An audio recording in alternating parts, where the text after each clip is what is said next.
Muy bien, chicos, esta es la segunda parte de la revisión de lo que significa la revelación bíblica. Como habíamos dicho, la revelación es la manifestación de Dios en una humanidad que recoge su mensaje, pero lo traduce, lo lleva a el pueblo de una manera digerible. Generalmente, Dios así se comunica, por un aspecto llamado intercesión. ¿Qué es la intercesión? La intercesión significa que hay alguien elegido para que manifieste los designios de Dios en medio del pueblo. Y evidentemente esta intercesión nos deja ver un aspecto fundamental. El ser humano es un participante fundamental para poder llevar a cabo la obra de salvación, que repito, no depende solo de Dios, sino de el recibimiento de las personas. Como les había comentado, San Agustín afirmaba: Dios que te creó sin ti, no te salvará sin ti.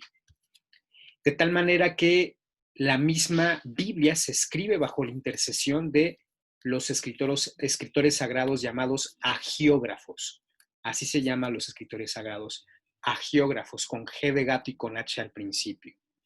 Bien, la manifestación de Dios se pone por escrito en lo que se llama inspiración.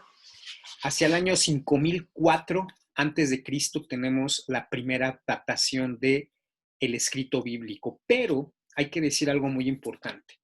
Antes de que la Sagrada Escritura fuera escrita en un hebreo primitivo, que no tenía, por cierto, vocales, la revelación de Dios se dio más o menos en 1000 años, durante los cuales se transmitía de manera oral, es decir, no había escritura, y las generaciones fueron aprendiendo principalmente la revelación de la Torá de manera oral.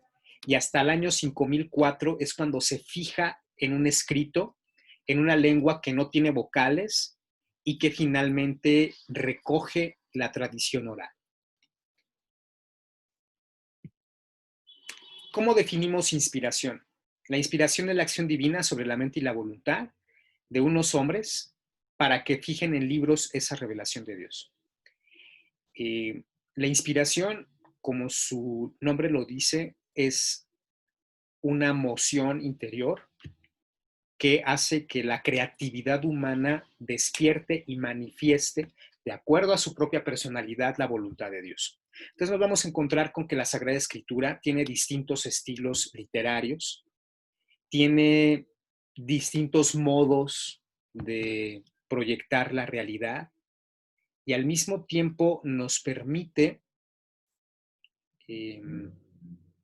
entender la voluntad de Dios en un contexto específico, con un lenguaje específico, con un contexto específico también. De ahí que sea muy importante que cuando leemos la Escritura sepamos esto. Primero, que hay un momento gradual de revelación.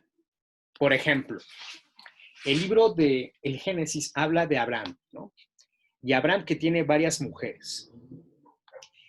Es un Abraham al que se le permite la poligamia, por así decirlo. Entonces uno dice, ¿cómo es posible que este Dios permita que tenga muchas mujeres y después nos pida que seamos fieles en el matrimonio? Luego llega Jesús de Nazaret a decirnos, el hombre dejará a su padre, a su madre y se unirá a su esposa y serán los dos una sola carne. ¿No es contradictorio Dios? Primero está pidiendo que seamos fieles, pero a Abraham le dejó tener varias esposas. Bueno, en el contexto de Abraham, que es de unos 5000 años antes de 6000 años, incluso antes de Cristo, tenemos sociedades que son poligámicas, ¿verdad? Porque existe una situación, hay poca gente en ese momento. La idea de tribu era la idea de respaldo, de seguridad. El tener hijos era considerado también una bendición de Dios o de los dioses. Y para dar continuidad a la estirpe de cierta tribu era necesario procrear. Y muchas veces incluso se daban relaciones entre familiares para poder preservar la vida de la tribu. En este contexto está Abraham. En ese contexto Dios lo bendice teniendo muchos hijos. Teniendo hijos con Sara, su esposa, bueno, nada más tuvo un hijo llamado Isaac, con Agar, ajá, y otras tantas esclavas.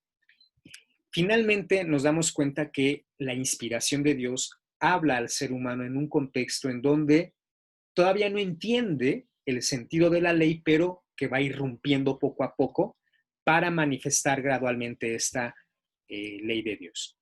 En los primeros libros también encontramos relatos de guerra de un Dios un poco vengativo, pero que eventualmente va a ir depurando esta actitud de violencia para ensalzar el criterio fundamental de su revelación, que es la misericordia y el mandamiento no matar.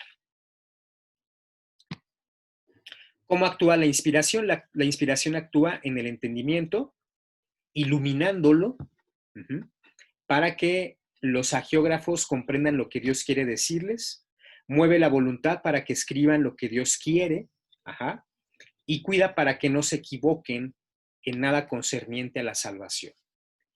Y aquí, al decir mueve la voluntad, no significa que Dios los posea, ¿verdad? Y empiecen a escribir lo que Él quiere. No, a este modelo se le llamaba la dictatio. ¿Qué es la dictatio? Pues el modelo según el cual Dios posee al agiógrafo y entonces escribe y el agiógrafo se anula. No, mueve la voluntad convencida de la ley de Dios y escribe con libertad lo que Dios quiere manifestarle, pero esa libertad está iluminada por la voluntad de Dios. Dios habla en la Biblia por medio de hombres con un lenguaje humano, ya lo habíamos dicho, con el lenguaje que el pueblo puede entender. Y hay que decirlo, el problema del lenguaje es que en 6,000 años, y ahora más bien en 8,000 años, porque ya pasaron 8,000 desde que empezó a confeccionarse, perdón, han pasado 6,000 años, 6,000 años, pero 8,000 desde la tradición inicial. Y en este tiempo, la verdad es que el modo de comprender el mundo, la ciencia, la sabiduría, la evolución del lenguaje humano, la división de los lenguajes, la arqueología de los lenguajes se entiende de un modo muy diverso. Por eso es importante comprender que un contexto lingüístico, sobre todo de hace miles de años, pues tiene problemas de interpretación para el contexto lingüístico actual. Es muy importante, por lo tanto, estudiar en la medida de lo posible el significado de las palabras originales de la Biblia en una ciencia que se llama exégesis bíblica. La exégesis va a estudiar los contextos, los lenguajes, las situaciones históricas, políticas, económicas, la situación personal del autor, que de alguna manera lograron conseguir que se escribiera X texto bíblico de una manera que se nos presenta actualmente, ¿no? Entonces, sí, es muy importante hacer un estudio de estos contextos. Pues ya voy a acabar, chicos.